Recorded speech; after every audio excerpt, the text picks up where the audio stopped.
Olá, pessoal, tudo bem? Sejam muito bem-vindos ao canal RF Brasil Embaixada do Reino. Hoje estamos a estrear a nova minissérie do canal do Gênesis ao Apocalipse. Esta série de programas visa trazer os fatos da nossa realidade vistos pela óptica das Escrituras, ajudando as pessoas a discernir os quadros que nos estão sendo apresentados e as escolhas que fazemos agora ou que faremos no futuro próximo. Desta forma, entraremos de voleio na palavra onde, aspas, então Deus determinou, façamos o ser humano à nossa imagem, de acordo com a nossa semelhança. Portanto, Deus criou os seres humanos à sua imagem de Deus os criou. E, também, aspas, Deus os abençoou e lhes ordenou, sede férteis e multiplicai-vos, povoai e sujeitai toda a terra, mostrando que deveríamos ser os senhores e mordomos sobre os animais, plantas e toda a matéria. E neste mundo, o Senhor Deus fez nascer do solo toda espécie de árvores agradáveis aos olhos e boas para alimento. E no meio deste jardim estavam a árvore da vida e a árvore do conhecimento do bem e do mal, as únicas que o ser humano não deveria se servir. Mas houve a queda, e com o convencimento do opositor, um dos frutos foi tocado. Contudo, um plano de resgate já havia sido traçado para a glória de Deus e vergonha do opositor.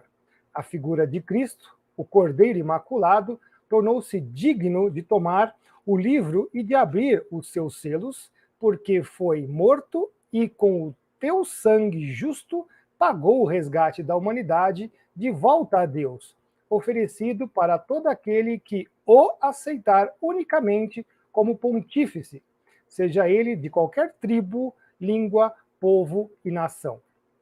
Passados 2000 anos, as revelações se apresentam cada vez mais cristalinas, pois, neste mundo, o amor se esfriou, a soberba aumentou, a cisânia rompeu os lares, com pais denunciando os filhos e filhos denunciando pais. Com esse ambiente fértil para a supremacia do ego, nações se curvam ao desdém de políticos corrompidos com a carne, trocando o selo de Deus pela marca mundana da besta. Para aqueles que não seguiram o alerta do terceiro anjo, só restará beber o vinho da justiça severa de Deus. Contudo, garante que estarão, aspas, junto com ele sobre o monte Sião, aos milhões os que ostentarem escritos em suas frontes o nome de Cristo e de seu Pai.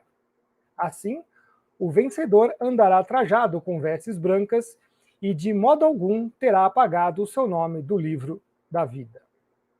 Feito este relato introdutório, abordaremos nesse primeiro episódio um tema muito importante nos dias que estamos a viver, o transhumanismo.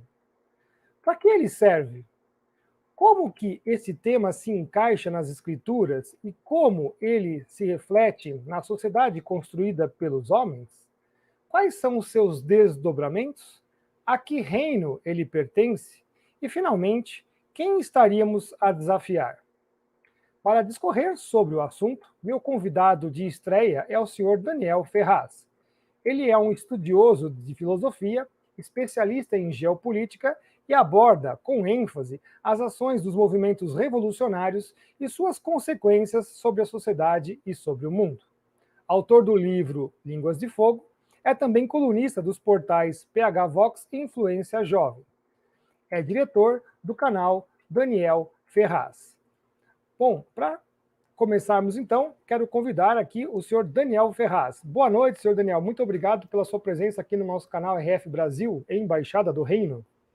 Olá, boa noite a todos, boa noite, professor Ricardo. É uma grande honra estar aqui com vocês novamente, mais uma vez aí nessa nossa parceria abençoada. Uma boa noite aos seus inscritos também e espero que essa transmissão seja proveitosa para todas as almas aqui presentes. Então, vamos nessa. Bom, vamos lá. Nós fizemos um questionário bastante completo, né? Inclusive eu já repassei com antecedência para o senhor Daniel Ferraz, dado aí a complexidade do tema. E a nossa primeira pergunta, né, pela própria expertise no assunto, com brilhantes exposições, inclusive no nosso canal antigo, e o senhor Daniel também tem no canal dele, nós vamos colocar os links aqui depois. Começamos pela pergunta que nós já discutimos antes, né, mas é importantíssimo ressaltar. O que é o transhumanismo, senhor Daniel? Bom, antes de mais nada, dar aqui uma introdução a respeito desse assunto. E até nisto, professor, antes de dar uma definição formal do que seja o transhumanismo, é também percorrer aqui o meu interesse nesse assunto que está bem condizente com o que nós estamos vivendo, nós estamos passando, né? E antes de mais nada, eu gostaria de deixar aqui de apoio, professor, as pessoas que estão nos assistindo, algumas indicações para a nossa live. O primeiro livro que eu gostaria de indicar a todos que estão assistindo é do meu xará, né, o livro Transevolução, a Era da Iminente Desconstrução da Humanidade, do Daniel Stulin, tá? Onde há tempos o Daniel Stulin estuda esse fenômeno do transhumanismo e dos grandes conglomerados globalistas. Também um livro que eu comprei há um tempo num sebo daqui da cidade, tá? Um livro de um autor chamado John Naisbitt, um livro chamado Paradoxo Global. Quanto maior a economia mundial, mais poderosos são seus protagonistas menores, nações, empresas e indivíduos. Neste livro, né, que é muito pouco conhecido, até porque eu peguei realmente numa estante de um sebo, procurando sobre temática globalista, e nesse livro, esse autor, John Naisbitt, ele mostra como, de fato, a nossa vida hoje é gerenciada por esses grandes conglomerados e pelas grandes empresas através dos programas que parecem descentralizados, mas que, na verdade, centralizam o poder. Tal como acontece com a ONU, né? Então, esse livro aqui é muito importante, caso vocês consigam encontrá-lo na Amazon ou na estante virtual, eu recomendo. E o livro, também muito conhecido, do autor Pascal Bernardin, chamado O Império Ecológico, né? Esse calhamaço aqui, ou a subversão da ecologia pelo globalismo. São livros muito pertinentes para o assunto. Bom, pois bem, como o professor Ricardo salientou, há tempos eu estudo, né, esse fenômeno da mentalidade revolucionária, com clara influência do querido professor saudoso Olavo de Carvalho, fazendo o curso online de filosofia. E, nesse ínterim, estudando a questão da mentalidade revolucionária e dos impérios globais, comecei a me atentar, né, até por conta da minha experiência individual, porque eu trabalho, né, há tempos com este mundo, né, corporativo, digamos assim, de uma grande empresa, e eu comecei a fazer sínteses daquilo que eu estava estudando com o que estava acontecendo no meu dia a dia. Ou seja, nós que trabalhamos muitas vezes em empresas que principalmente têm aquilo que é conhecido hoje como gestão integrada, eu falei, olha, tudo isso que eu ando lendo, estudando sobre o fenômeno da mentalidade revolucionária, né, em seus diversos âmbitos, metafísicos, filosóficos, antropológicos, psicológicos, tem tudo a ver com esse domínio das mentes em que eu mesmo estou vivendo nessa grande empresa. E como as demais empresas estão interligadas nesse grande jogo. Ou seja, os grandes capitalistas, né? Ou os metacapitalistas, como queiram. E tem tudo a ver com esse livro do John Naisbitt, que eu indiquei há pouco, que caiu como uma luva, onde mostra todo esse processo. Em como, de maneira resumida, eles fazem o seguinte: mesmo que nós trabalhemos de segunda a sexta, das 7 até tal horário, né? Mas não é o suficiente. A empresa, a gestão empresarial, a gestão meta-empresarial tem de estar presente nas nossas vidas o tempo todo. Nós não temos o direito de, só porque nós batemos o cartão tal horário e saímos da empresa, termos a nossa vida pessoal, a nossa vida individual, a nossa vida realmente, né, com as outras pessoas, com a nossa família. Não, nós temos de ter a mesma atitude gerenciada pela empresa dentro e fora da empresa. Uma vida administrada. Mas sem que nós nos dermos conta disso. Nós vivemos para aquela gestão, nós vivemos para aquele mundo administrado, sem, né, nos darmos conta disso. E eu comecei, professor e aos demais, a perceber como isso estava me afetando diretamente. É o que eu falo muito no meu canal, professor, que nós podemos ter posições muito corretas. Assim, combatermos essa questão do movimento revolucionário, ideologia de gênero, Agenda 2030, agendas dos grandes conglomerados, mas o problema não é meramente mas é a discrepância que há na nossa defesa que advém dos nossos juízos morais com aquilo que nós fazemos efetivamente na realidade. Em como nós estamos a todo momento afirmando a revolução, enquanto nós estamos, através da linguagem, condenando a revolução. E é uma jogada que eu me dei conta. Eu falei, eu condeno a revolução, né? Eu estou defendendo muitas coisas corretas, só que na minha vida prática, eu vejo em como eu não consigo me livrar disto. E como eu estou pensando a todo momento, né, na minha vida administrada, na minha vida artificial. E isso já nos dá uma boa entrada para este tema. Em como a revolução transhumanista é uma revolução que atua diretamente na nossa psique, em todos os âmbitos da nossa vida. Né? Em todos os âmbitos da nossa vida. Nos mínimos detalhes. É o que eu falo sempre. A todo momento nós estamos com o bendito smartphone na mão. O que, a priori, se você faz bom uso deste mundo digital para conhecimento, para adquirir novos livros que não eram acessíveis, né? Entre tantas outras coisas que nós podemos fazer nesse mundo digital. Mas o problema não é bem este. É o problema em como a nossa vida depende disto. E para compreendermos melhor é preciso resgatar na história esse estado de coisas. Em como, de fato, tornou-se comum nós termos uma vida administrada. Um exemplo ainda mais prático. Eu costumo brincar, professor do meu canal, que é o seguinte, se nós falarmos para um homem medieval, vamos imaginar que nós estamos no medievo, na gleba. Vamos pegar um servo da gleba. Falarmos para ele, ô Zé, a partir de hoje você terá um número, e esse número é um cadastro de pessoa física. Você vai ter um CPF. E esse número constará todos os seus dados, numa autoridade central do governo. Eu brinco dizendo que o seu Zé, cristão do medievo, falaria que era o fim do mundo. Exatamente. Ele ter um CPF e esse número puxar todos os dados da sua vida numa autoridade central do governo.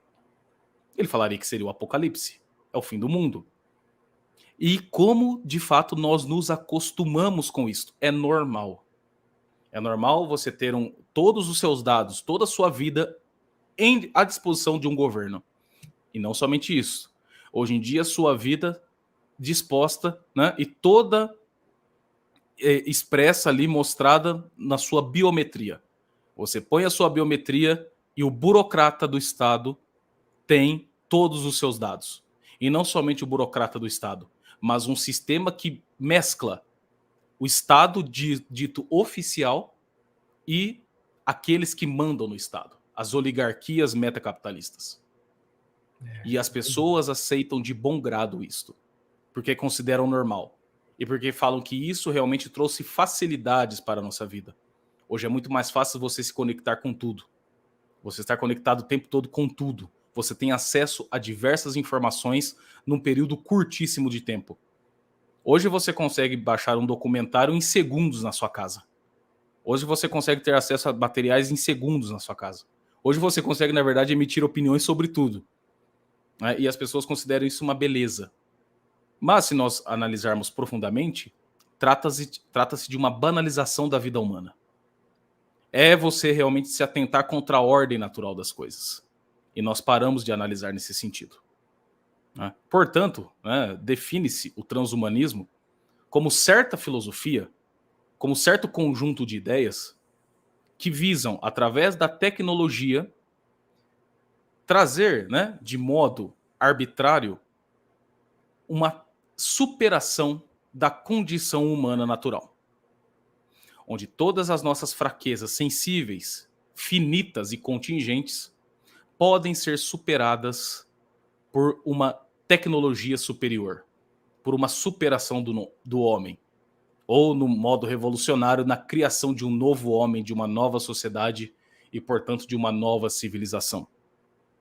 E o método utilizado, o maior método utilizado é a manipulação psicossocial, onde de fato você vive essa revolução em todos os âmbitos da sua vida e é uma coisa inescapável. Ou você faz parte disto, ou você será excluído da convivência pós-humana nos próximos anos. Então, para o nosso start aqui, definimos o transhumanismo como isso. Por que como certa filosofia? Porque, analisando os artigos acadêmicos e até mesmo livros sobre transhumanismo, nós vemos que o calcanhar de Aquiles dos transhumanistas é a criação daquilo que eles chamam de uma ética transhumana, onde se dá o gigantesco debate acadêmico, muito atual, né, de como eles poderão embasar nanotecnologia, biotecnologia, com uma cosmovisão. Que é uma cosmovisão? É uma visão realmente de mundo, em como nós nos comportaremos diante desta realidade, tomando-a como absoluta. E aí eles, como não poderia ser diferente, eles fazem uma dualidade entre os bioconservadores, olha que interessante, bioconservadores e bioprogressistas. E onde eles falam que, como é engraçado, né, essa questão dessa dialética, onde os bioconservadores, de fato, eles acreditam no transhumanismo, mas não numa revolução abrupta. Você vai fazendo uma espécie de social-democracia do transhumanismo, você vai implementando aos poucos, acostumando as sociedades a esta revolução. E com o tempo, as pessoas já estarão prontas para viver nesse mundo. Mas não que o transhumanismo seja essencialmente mal. Não, não é. Mas que nós não devemos, como querem os bioprogressistas, como eles dizem, acelerar o processo. Então você vai criando uma máquina, uma engrenagem para que essa revolução seja implementada. Então, a priori, definimos assim. Então é interessante, né? Porque aí se você faz a tese e a antítese, né? E a síntese, que é o resultado que eles estão fazendo, é sempre a roda continua circulando, ou seja, sim, continua a implementação do transhumanismo.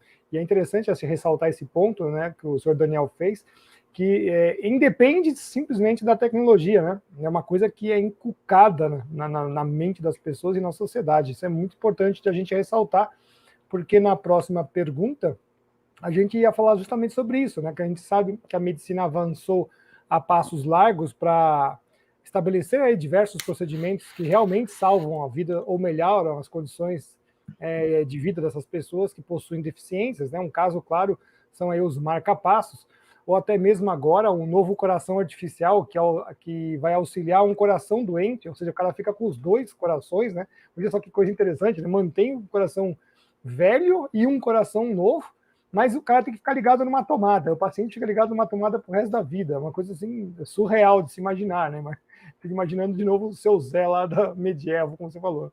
Mas dessa forma, como poderemos identificar o limite entre o uso tecnológico que salva vidas daquele que os escraviza? Um exemplo foi o que saiu agora, recentemente, do período aí da fraudemia, que vários programas, né, juntaram aí as pessoas que abandonaram lá os lockdowns, né? Saíram por aí e tal, e o negócio registrou tudo, né? E o pessoal tava colocando, olha só que loucura, Daniel, colocando um nível de classificação tipo A, B, C, D e F para quem atacou mais ou atacou menos os lockdowns, né? Tipo, não cumpriu pouco, cumpriu menos. Quer dizer, sempre classificando. Não lembra também alguma coisa de classificação social, já usando uma variável como essa? Pois é. Não, esse tipo de coisa remonta ao darwinismo social e à eugenia presente no nacionalsocialismo.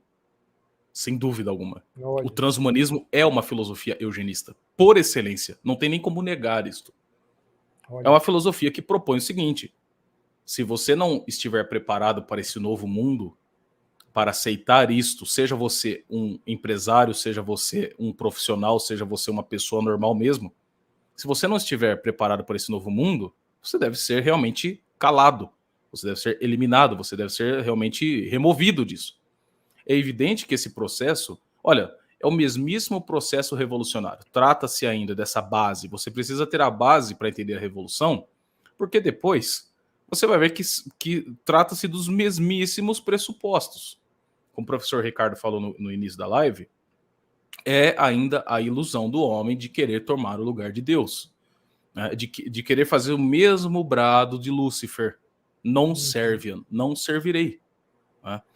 E é interessante essa questão da medicina, né? Eu quero tratar aqui, professor, de uma questão de base, para o pessoal entender, porque tem tudo a ver.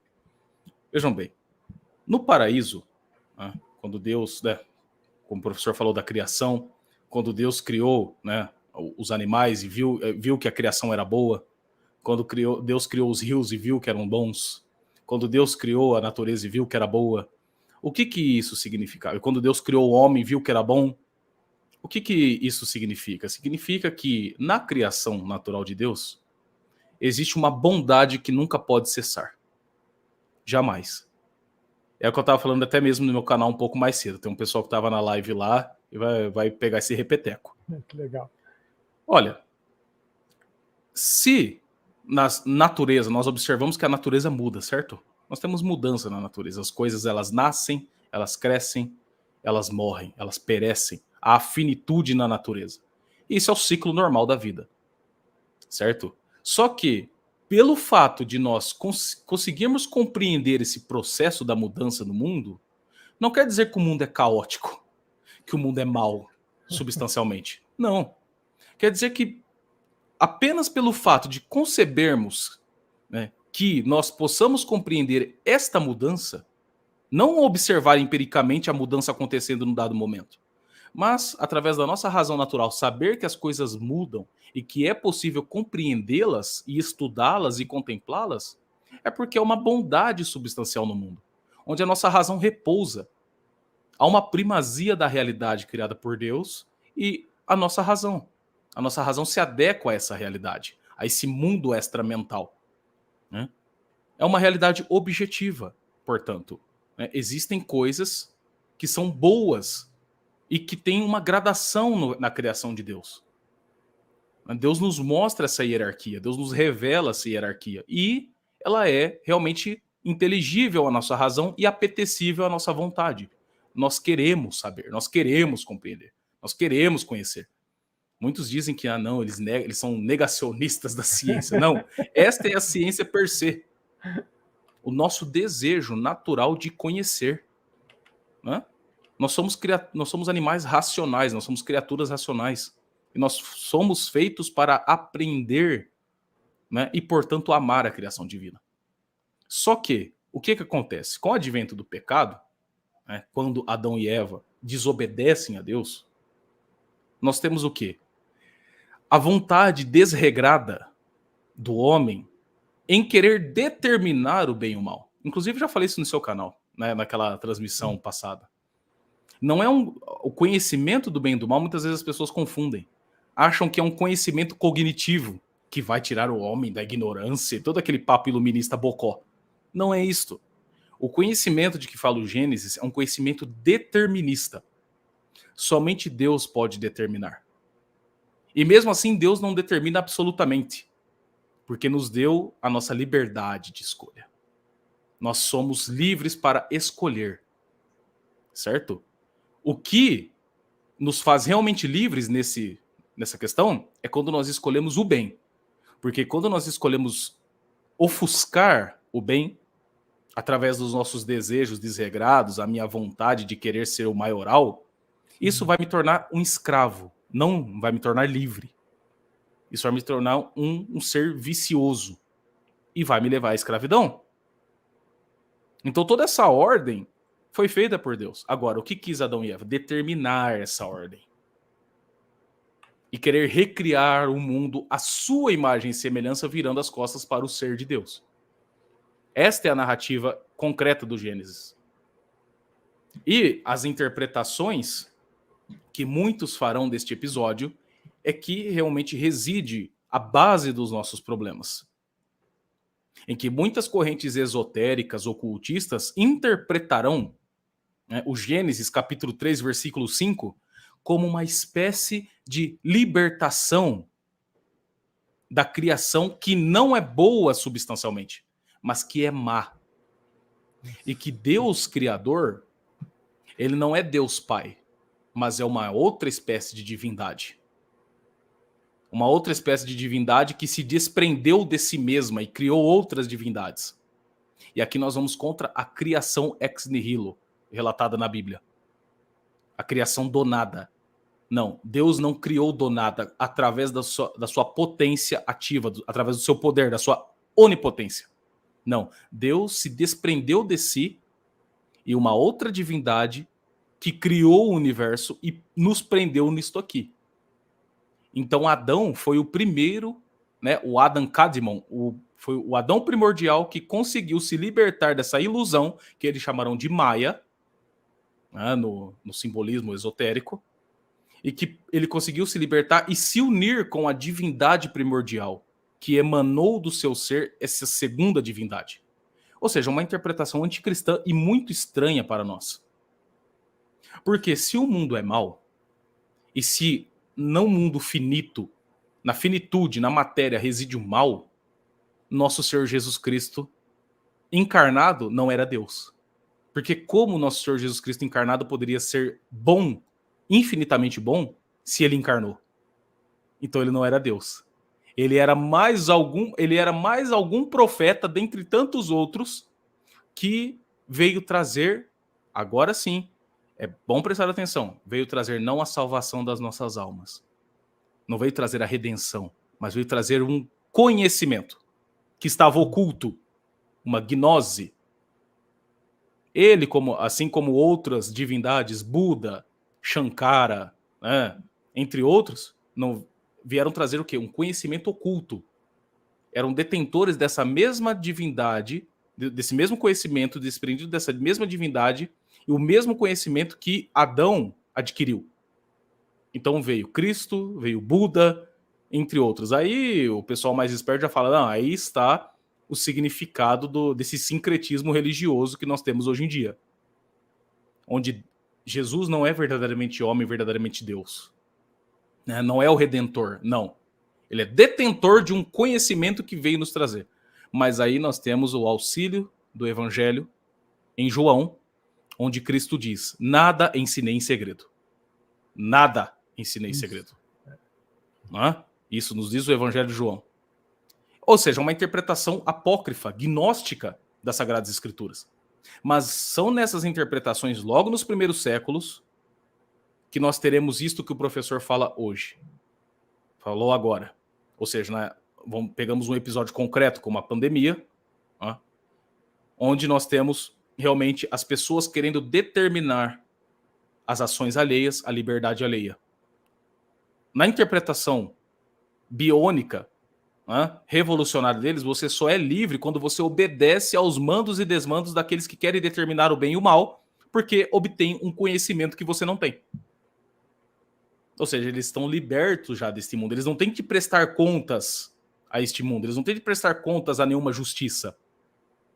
Porque eles transcenderam essa condição ilusória.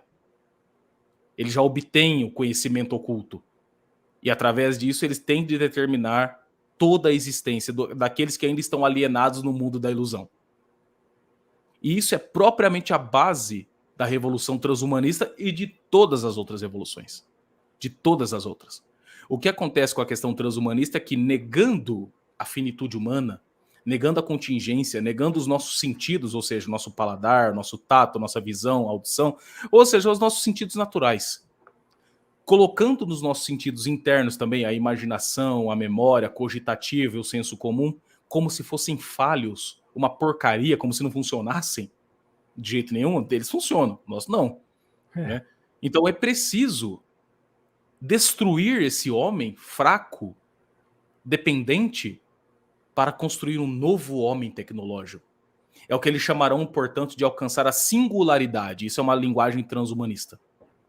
Onde, através dessa singularidade, o homem perfeitíssimo em si mesmo vai se transformando nessa criatura biônica, nanotecnológica, aceitando que é possível alcançar a imortalidade no mundo terrestre através de processos materiais. É um absurdo? Naturalmente que sim. Mas este absurdo, quando proposto em questões psicológicas, vai destruindo as relações humanas no sentido de que você não precisa mais, né, educar-se na virtude, né, ensinada tão bem por todos os cristãos durante 2000 anos. Você não precisa se apegar a isso, senão que você tem cada vez mais de se libertar dessas amarras, desses dogmas, né, desse negócio malvadão que é o cristianismo, e abraçar cada vez mais essas delícias do novo mundo, dessas novas tecnologias que são a nova redenção. Não é nosso Senhor Jesus Cristo, mas sim esse novo mundo, esse novo homem, desprendido de todas as amarras, né, desprendido até mesmo da sua família. Porque a família, para eles, nesse caso, é só uma questão acidental. É só uma questão meramente biofísica. E você não tem mais nenhuma ligação. Você pode se desprender disso, se emancipar disso também. Então, tudo isso nos traz essa concepção transhumana. É evidente, é claro que, como o professor também bem salientou aí, né, a medicina como uma arte, como dentre tantas outras artes e ciências, se aplicadas em busca deste bem, não tem problema nenhum. Elas são artes realmente humanas, que os seres humanos foram descobrindo. Né? Foram descobrindo. E a cada descoberta foi se aperfeiçoando. Só que esse aperfeiçoamento natural, ele é muito bem-vindo. Ele é muito bem-vindo, porque, por exemplo, eu tenho algum problema de visão. Através desse aperfeiçoamento, né, nós temos hoje os óculos, que podem realmente consertar esse problema acidental. Né, que é um bem. A visão é um bem. Certo? A visão é um bem. Então, através disso, você pode consertar a sua visão. Você pode fazer uma cirurgia. Você pode ter, dentre tantas outras coisas, que realmente consertam aquele problema acidental e você realmente retorna a ter uma visão mais perfeita, né? Um corpo melhor, porque você se tratou. Você está doente, você se medica e você sara daquela doença. Dentre tantas outras coisas que são bem proporcionais e fazem parte da nossa vida. Se fosse só isso, legal. Bacana. Agora, não é somente isso. É você, através dessas coisas que são boas, e isso também faz parte do movimento revolucionário, pegar aquilo que é bom, belo, verdadeiro e realmente científico e transformá-lo e querer fechar toda a realidade nisto. É você realmente criar um monstrengo, né, para você dizer que a realidade é apenas aquilo e mais nada que está fora disso. Certo? É você realmente pegar todas essas questões e politizá-las, né, desde o seu princípio até o fim. É você criar sistemas de poder, de domínio com isto que é bom. E querer que toda a humanidade se ajoelhe diante da sua vontade. Então, desde o Gênesis, nós chegamos, né, até essa questão do domínio que nos trazem esses principados e potestades. É interessante o que o senhor Daniel comentou, né, que eles sempre estão sublimando ou subjetivando a ação de Jesus Cristo, né, que ele é só mais um, ou seja, diminui o nível, vamos dizer assim, nível, não, Jesus não é o Salvador, e ao mesmo tempo eles se dizem os detentores desse conhecimento e aí também não permitem que sejam questionados. Sim, Ou sim. seja, eles mesmos estão substituindo a coisa, né, e se tornando os novos deuses, né? Sim. E as pessoas não estão percebendo isso, né? Dado aí esse toque de pena que eles vão fazendo em cima das pessoas, né, Daniel? Isso é importante Sim. A gente ressaltar, né? Porque nessa interpretação, para eles não houve pecado. Não é um pecado. Nós só teremos a concepção e o entendimento do pecado na concepção cristã. Porque se nós reduzirmos tudo à obtenção de um conhecimento oculto, e se eles acreditam que eles detêm esse conhecimento, eles não podem pecar. Não é pecado. O pecado faz parte apenas daquilo que aliena as pessoas, que deixa as pessoas nesse mundo de Maia, na ilusão. A ilusão do dogma, por exemplo, dos dogmas, etc.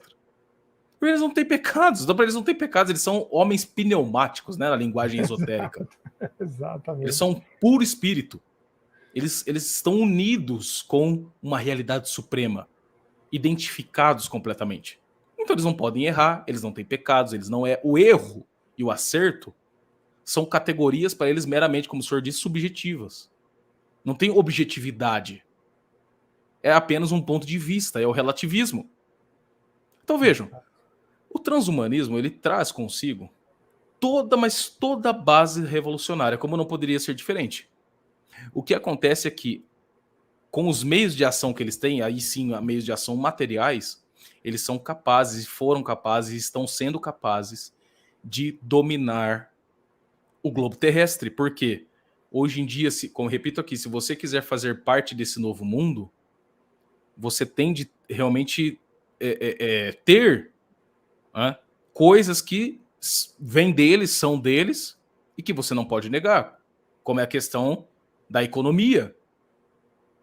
Ou hoje você se ajoelha diante das agendas da ONU, ou você não poderá contratar, você não poderá realmente abrir a sua empresa, você não poderá, se você quiser ter uma empresa maior, você terá realmente de ter essas gestões dentro da sua empresa, que estão interligadas a essa agenda 2030, a agenda 2045, e todas essas agendas globais. Senão você está fora. É assustador. Bom, e na ideia de criar um ser humano melhor, né, implantando aí os dispositivos que facilitarão a sua vida, né, aparenta ter dois enganos que a gente tem que sempre lembrar, né? Um deles seria aí que esses dispositivos trariam uma facilidade e também, como o senhor já comentou, uma felicidade para as pessoas, né, em todos os aspectos, mas também eles gostam de dizer que a criação é imperfeita, né? Então, logo, os próprios seres humanos se superariam ao Criador, corrigindo essas supostas falhas. Lembrando que tais falhas são inerentes a nós mesmos, né? Pois através de Adão houve a queda do homem, e com isso herdou-se todos os tipos de problemas, e não que esses mesmos problemas estivessem relacionados com a criação, pois tudo o que Deus criou foi perfeito, como a gente já trouxe aqui. Assim sendo, gostaria que o senhor comentasse esses aspectos, inclusive se podemos reforçar o aspecto prisional desses enganos, tanto no mundo material, quanto também, obviamente, no que nós estamos pegando aqui no CERN, no mundo espiritual, que é o nosso principal foco aqui, né? Sim.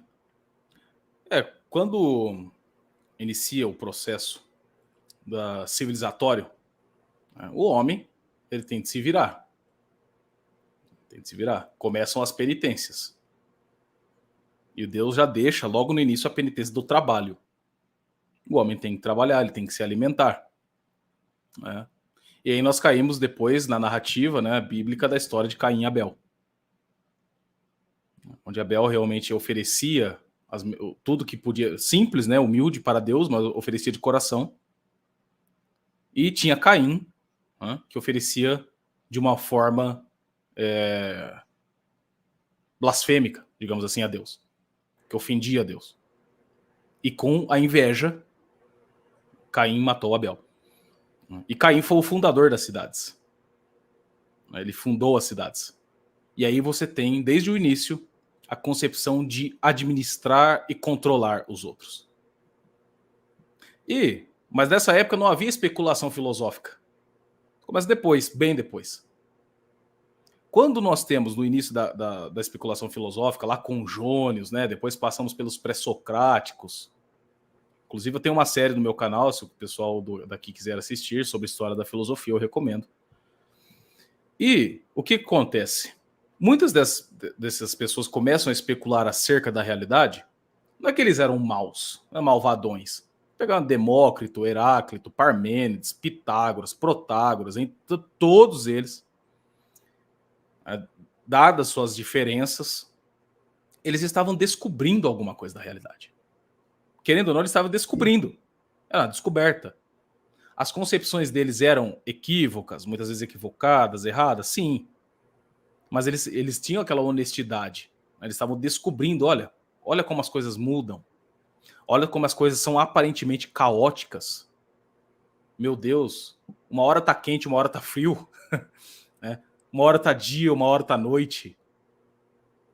Uma hora temos sol, outra hora temos chuva. Olha, eles estavam descobrindo isso. Não é? Eles estavam descobrindo isso. O mundo natural, o mundo físico. Olha como meus sentidos, eles são estranhos. Uma hora estou bem, uma hora estou mal. Uma hora estou feliz, outra hora estou triste. Eles estavam descobrindo essas coisas, eles estavam realmente. E Aristóteles, depois, na sua sabedoria ímpar, falaram, não, eles estavam descobrindo o que eu vou chamar aqui de causa material, do que as coisas são feitas. Mas existem mais coisas. Né? Só que nisto, alguns deles postularam, como o próprio Demócrito, né, falaram o seguinte, olha, o universo nasceu de uma combinação caótica de átomos e isto aqui é uma prisão. Nós estamos presos nesse mundo da mudança. Ele chamava de mundo múltiplo, né, da multiplicidade. Isso aqui é uma prisão. E o homem, o papel do homem no mundo é adquirir poder. Já que ele é um ser atomístico, ele tende cada vez mais a adquirir mais poder. Outros, como Epicuro, vão falar, não, o homem tem de adquirir prazer, ele tem que ter prazer, porque afinal tudo isso aqui é um caos. É um caos, então o homem tem de se fechar ao mundo, virar as costas para o mundo e adquirir hédone, prazer. Outros, como os estoicos, vão falar, não, o homem tem de se fechar do mundo, porque o mundo é puro caos, e ele tem que ir, através da vida ascética, através, né, da sua consciência individual, ele tende a achar a tranquilidade da vida. Ele é um cidadão do mundo, ele é um cosmopolita. E essa concepção, vejam, ela gira em torno disso, de que o mundo físico, o mundo da mudança é uma prisão. Se o mundo físico é uma prisão, Deus mentiu para nós. Porque ele não disse logo no início do Gênesis que tudo que ele fez é bom? Se Deus mentiu para nós, o ser de Deus é mentiroso, ele é equívoco. Se o ser de Deus é mentiroso, equívoco, só nos resta realmente acharmos um modo de fugirmos disso, de superarmos isso, ou de recriarmos o mundo à nossa imagem e semelhança, e esse mundo recriado por nós, ele deverá ser bom num determinado momento da história. Essa é a interpretação. Ou seja, que nós somos falhos, que nós temos esses limites e que esses limites são ruins em si mesmos. São maus. É o puro caos. E que nós devemos, portanto, sermos deuses de nós mesmos, esse processo antropocêntrico, né, e antropoteísta da divinização do homem, e recriarmos o mundo à nossa imagem e semelhança. E aí você tem diversas formas. Você tem isso através do comunismo, do liberalismo, do nacionalsocialismo, do fascismo, né? Entre tantas outras correntes que apareceram durante a história. Certo? E agora nós estamos diante de mais uma, e talvez, né, como estou falando, talvez a pior corrente, que é a transhumanista. Porque nesta não interessa as nossas opiniões, professor. Nós podemos nos afastar de comunistas, mas assim, no exato momento que nós falamos comunista. Porque aqueles que já estão despertos neste problema, falaram, não, comunismo é genocídio, é um atentado contra a criação de Deus, é materialismo, é imanentismo, é etc, etc. Pelo amor de Deus, eu não quero saber disso. Agora, transhumanismo apareceu com ares de superação tecnológica de uma maneira tão abrangente que até mesmo os governos ditos conservadores, que estão até mesmo apresentando, e aqui eu não faço, não vou ser aqui advogado do diabo e dizer, não, são todos bandidos, não, eu não caio nessa questão. Até mesmo aqueles que, sinceramente, até apresentam algumas coisas para resistirem ao globalismo, tende a aceitar agendas transhumanistas. Tende a aceitar o 5G, né? Dentre tantas outras coisas. E se eles não aceitarem, se eles não apresentarem isto nos seus programas de governo como, né, uma novidade, como governo que está se relacionando com o mundo, como um governo que está preocupado com o avanço tecnológico, com o avanço das ciências, com o avanço humano, esse governante ele será trucidado. Será, assim, trucidado. Será visto como negacionista, obscurantista, todos aqueles argumentos que nós já conhecemos. O aquecimento global entra bem aí também, né? Pois Você vê é. que todo mundo pega a agenda, né? Pois é. Então vejam como nem mesmo os governantes ditos conservadores ou que apresentam algumas resistências sinceras a este problema podem fugir dele. Vejam a abrangência dessa revolução. E isso está assim em todos os ramos da sociedade, em todos, na educação, né? Na construção civil que eu faço parte, Educação, na trabalho, indústria e assim vai. indústria. Nossa, é assustador. E assim vai, está em todos os lugares. É uma revolução extremamente abrangente.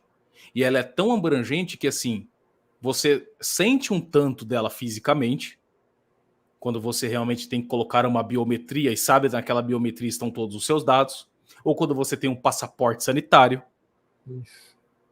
ou quando você começa a estudar os algoritmos do TikTok, por exemplo, a questão dos algoritmos. Quando você vai tomando ainda mais Red Pill e você vê a grande influência esotérica, que depois eu até tenho um artigo aqui, professor, se o senhor me permite ler Claro. uma parte dele depois, como a questão esotérica orientalista está muito forte nisso, porque eu mesmo, no meu canal, tenho falado o seguinte, gente, transhumanismo é isso, ó, é a infraestrutura chinesa, em sua síntese, até mesmo na biografia do David Rockefeller, aquele demônio, ele diz que o Estado chinês, o regime chinês, é o regime dos sonhos do grupo Bilderberg das fundações. É o exemplo a ser seguido. É o né? exemplo a ser seguido. É. Aquele Estado policialesco com uma economia que parece pujante, mas não está desligada, né, da oligarquia global. Uma economia controlada por eles. Ele diz que é um grande modelo. Né? E, como falei no início, a discussão acadêmica transhumanista hoje é para dar conta dessa questão infraestrutural para aquilo que os neomarxistas chamarão de superestrutura. A ética, a religião, os valores. Como eles vão dar conta disso? Porque, afinal, eles estão querendo recriar um novo homem. E o homem nunca será apartado de uma espiritualidade.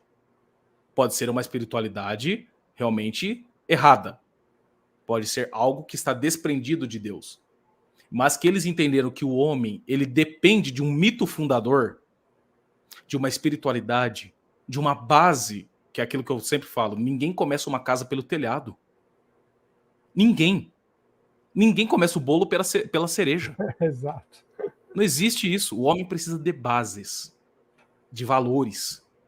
Ele precisa de uma cosmovisão, ele precisa de um sentido. Isso é natural, pessoal. Isso é natural. Isso todo mundo é assim. Todo mundo. Se você ainda não parou para pensar, você vai parar. Você vai se olhar no espelho e falar: o que eu tô fazendo aqui? E aí você começa. Né? Nessa busca incessante que nós temos. Porque é natural. Né? E aí eles falam: não, como que nós vamos fazer? E aí eles acharam. Eles falam o seguinte: nas religiões abraâmicas, no cristianismo, no judaísmo e no islamismo, é muito difícil nós termos aqui essa liga, essa mescla com o transhumanismo. Mas nas religiões orientais, não é tão difícil assim. Porque as religiões orientais, elas acreditam muito mais na singularidade, nessa identificação com Deus, diretamente com Deus. O que difere, por exemplo, do judaísmo e do cristianismo. O islamismo tem muito mais disso também, mas na sua parte esotérica. E somente o islamismo tem essa distinção, como fazia René Guénon, né? Esoterismo, a parte esotérica, que é o sufismo, e a parte exotérica, né, que seria a lei civil, a Sharia. Né? Nós temos então a Tarika, que é a parte esotérica do Islã, e a Sharia, que é a lei civil, né? Que está realmente no Alcorão, etc, etc. Agora, é mais difícil para o transhumanismo mesclar-se com isso também, Mas é mais fácil do que o judaísmo e o cristianismo. E o cristianismo, então, nem se fala. Porque quando nós apresentamos a concepção da criação ex nihilo, através da onipotência divina, a humanidade e a divindade de Cristo, né, unificadas, né, o que nós chamamos de união hipostática, e a Santíssima Trindade, e toda a revelação até o advento das Sagradas Escrituras, isso mata com a concepção transhumanista. Não tem como. E eles dizem isso, eles admitem isso. Então eles foram procurar no hinduísmo, no budismo, na New Age, a mescla que eles precisavam. Que a parte ambiental faz justamente essa Justamente ponte, né? isso. Exatamente. Há uma interligação agora direta. chegou no ponto-chave que a gente sempre fala, quando a gente vê lá o Papa fazendo todos esses acordos e exaltando o meio ambiente, não sei o quê, o poder de Gaia, e endeusando essas coisas, a gente vê que eles estão fazendo uma forçação de colar isso, né, em cima das religiões, vamos dizer assim, abraâmicas, sendo que uma delas já tem muito mais facilidade, mas eles tentam forçar isso, né, Dani? Tentam forçar isso de qualquer maneira, tomando as estruturas da igreja de dentro para fora. Assim, as pessoas têm de conhecer o que é a verdadeira doutrina, o verdadeiro ensinamento da igreja, e não tomar essas coisas como se fosse a igreja em si, a igreja de Cristo em si. Isso nós não podemos fazer, mas de fato, tem alguns documentários muito bons, depois eu posso indicar para vocês, né? Tem um documentário muito bom sobre a New Age no canal Trad Talk, né? Trad Talk, vocês podem procurar. Um documentário sobre a New Age, onde mostra exatamente isso. Em como eles foram se infiltrando através da New Age, e não somente tomarmos aqui a corrupção de dentro da igreja, mas aquilo que estava acontecendo no mundo secular. Sim. Ou seja, a Revolução de Maio de 1968. Esta revolução das minorias, né, em conjunto com Woodstock, né, toda a revolução, digamos assim, neomarxista da escola de Frankfurt, desconstrucionismo francês, lá com Jacques Derrida, Lacan, Freud, tudo isso, cara, fez com que hoje nós tenhamos isso que nós estamos vendo na igreja. E não somente na igreja católica, mas em muitos também ramos evangélicos, né? Nós temos muito disso em todas as concepções cristãs, a grosso modo. Por quê? Porque é uma religião, uma revolução, desculpem, que veio de fora e que se infiltrou e que foi, no caso da Igreja Católica, dentro dos seminários e também nas igrejas evangélicas dentro de escola dominical. Foram formando, né, os novos pastores, os padres, etc. E esses padres, por exemplo, no caso da igreja, foram se tornando bispos cardeais. Então é uma revolução abrangente, rapaziada. E que hoje em dia está em todos os lugares. Todos, na igreja, fora da igreja. Então, esse documentário, eu recomendo a todos que assistam, mostra muito bem isso que eu estou falando agora e com o professor também. Bom, vamos pegar um ponto aqui que vai ser bem interessante, que é a da fraudemia aí, né? Que trouxe a implementação obrigatória e, inclusive, vexatória, visto aí as últimas notícias, né? De aplicação dessas vacinas, que eu chamo aí de que alteram parte do RNA das pessoas. Olha que loucura nós estamos chegando. Ao que parece, forçou-se o que eles consideram de processo evolutivo, pois a população mundial, ou seja, as cobaias desta pesquisa, porque é exatamente isso que foi, parece que se dividiram em grupos, né? Os que não suportaram o experimento inoculatório e vieram a falecer, que a gente viu isso aos milhares, embora os caras fiquem negando, os dados estão aí, né? CDC, VAERS, na Europa, aqui no Brasil eles não quiseram nem mostrar nada. O segundo grupo seria os que degeneraram seus corpos, apresentando diversos conjuntos de doenças bizarras, que lembram bastante as distopias cinematográficas que a gente já até comentou em outros programas, né, Daniel? Lá em 2019 e 2020, ainda antes dessas panaceias todas. E os que se tornaram, que eu vejo agora, os bombas relógio, portadoras de spikes que sobreviveram ao experimento por tempo indefinido. A gente não sabe quando que essa bomba relógio vai explodir. O senhor vê isso também como uma forma de transhumanismo que obrigou uma seleção artificial forçada entre a população? sobreviveram os que se encaixaram no novo mundo. Perfeitamente, perfeitamente. O transhumanismo e tudo isso que aconteceu na questão da pandemia mostrou a afirmação do darwinismo social. Né? Aqueles que sobreviverem aos ataques podem continuar nesse mundo, os outros não. Eles pereceram, como dizia Engels, né, Friedrich Engels, o parceiro do demoníaco e satanista Karl Marx, eles pereceram na tempestade revolucionária. Eles não podem fazer parte do novo mundo. Então, assim, as pessoas mais perfeitas foram ficando. E esse processo continua. E aí, isso foi um ataque biológico, dentre tantos outros ataques que estão sendo feitos. Acho que o que as pessoas estão mais sentindo desse mundo transhumanista é essa questão, professor, das fake news. Porque quando nós falamos em vacina no Brasil, é complicado, porque o brasileiro ele tem essa tradição de vacinas. Nós sabemos disso, né? Então, assim, quer dizer, o Brasil é um país que tem essa tradição, né? O Zé Gotinha, tantas coisas que, cara, desde a minha infância, assim, a gente sempre teve gosto, a gente queria fazer parte da fila de vacina. Quem aí no chat?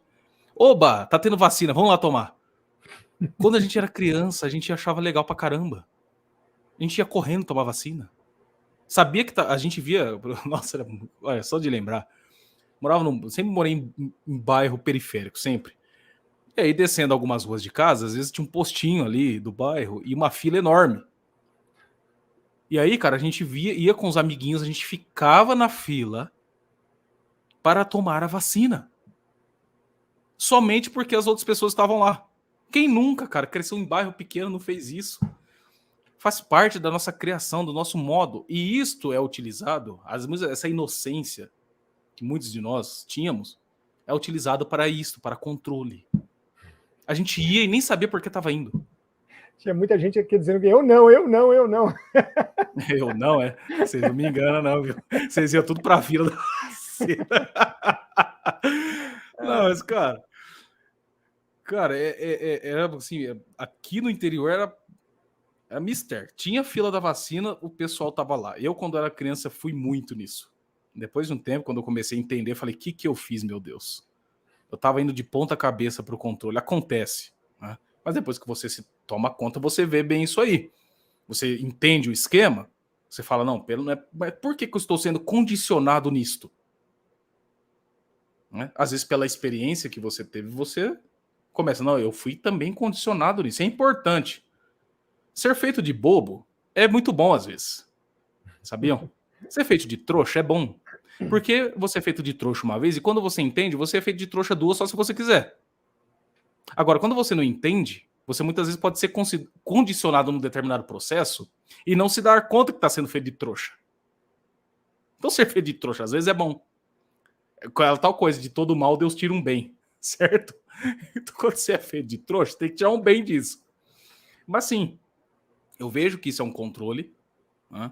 Eu vejo como isso é um teste e como foi a pandemia em toda a sua abrangência, foi um grande teste em que nós não passamos e que eles foram vitoriosos de um teste psicossocial para ver o quanto que eles já estavam dominando a mente das pessoas. E 2020 e 2021 mostrou como eles detêm o poder. Se não ficou claro desta vez, eu não sei o que mais vai fazer para ficar claro. Certo? E, como eu estava dizendo, a bola da vez de hoje são as fake news. A questão do discurso, da linguagem. Em como eles são capazes de remover fisicamente uma pessoa que está incomodando, apenas enquadrando ela como disseminadora de ódio, de fake news. E é o que nós somos para eles. Nós disseminamos ódio. Fake news. Novamente, eles que decidem, né? De novo, eles que decidem, né? Eles que decidem. Pois é. Então, quando a gente fala sobre esse assunto, também tem essa da fraudemia das tecnologias para o transhumanismo. A gente também observou nesses 2 anos, né, que já passou-se 2 anos dessa história, que o representante de umas empresas de inoculantes declarou em sessão pública, olha só, para quem ainda não viu, nós colocamos isso no outro canal, que não há nenhuma prova que o experimento pare as contaminações. Isso eu achei assim um absurdo, né? Outra empresa, um alto funcionário, declarou que a doença fraudêmica não passa de uma gripe e seus inoculantes só devem ser aplicados em idosos propensos. Declarações realizadas em outubro de 2022, ou seja, ainda nesse mês, pessoal. Vendo o que se passou no mundo em questões políticas e científicas, como o senhor vê a questão moral agora sobre o tema, onde uma suposta ciência quer controlar os humanos? Faz parte daquele grupo, então, que está querendo criar essas bases teóricas, epistêmicas, para se firmar? Porque quando a gente vê o desenvolvimento sustentável, ele é calcado em nada, né? Nada, em nada, exato. Sensacional isso. Os caras lançaram um negócio e, mas qual é a base teórica? Zero. Nenhuma. É a mesma coisa? Pois é, professor. Aí você vê como eles estão sempre prontos para se superarem. Você acha que eles não perceberam que eles estavam se baseando em nada? Qual que é a nossa base? Nenhuma. O porquê sim. Agora não. Agora eles trouxeram essa grande sacada das religiões orientais e do sincretismo religioso, né? Dentro do diálogo interreligioso, muito, mas muito financiado. Engana-se aquele que é apenas uma questão de espiritualidade individual. Os diálogos interreligiosos são financiados de forma bilionária pelas fundações. Sim. É só vocês pesquisarem, deem um Google aí, diálogo interreligioso David Rockefeller, e vocês verão. Por que o David Rockefeller está interessado em sincretismo religioso? Não é um homem dos bancos, não é inclusive, um dos fundadores do Clube de Roma? Sim. Por que ele está tão interessado em diálogo interreligioso? Porque as ciências modernas e pós-modernas, elas são eivadas de ocultismo. Elas não são contrárias à religião. Aqueles que acreditaram que o iluminismo e as ciências empíricas, a idade da razão, a deusa Gaia, a deusa razão, seria realmente um contraposto ao obscurantismo religioso, se enganou profundamente. Eles trazem uma concepção religiosa também, mas não a cristã. Sim. Eles trazem uma concepção religiosa politeísta. E pagã são os antigos, terrível, né? Sim, os antigos deuses da natureza. O que nós víamos na filosofia grega com os primeiros naturalistas? Qual que era o princípio de todas as coisas? É o fogo. A outro falava, não, é a água. Não, outro, não, é a terra. Né? Então, eram deuses diluídos na natureza. Né? Panteísmo.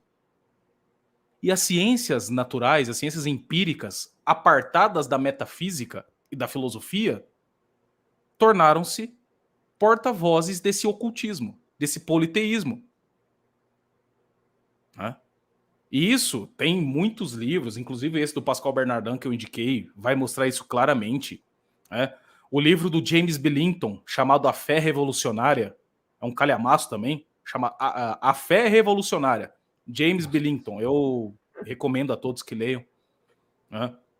Os livros do professor Wolfgang Schmidt, né, o Enigma Quântico, Cosmos e Transcendência, ele vai mostrando como o cientificismo é uma espécie de divinização do homem.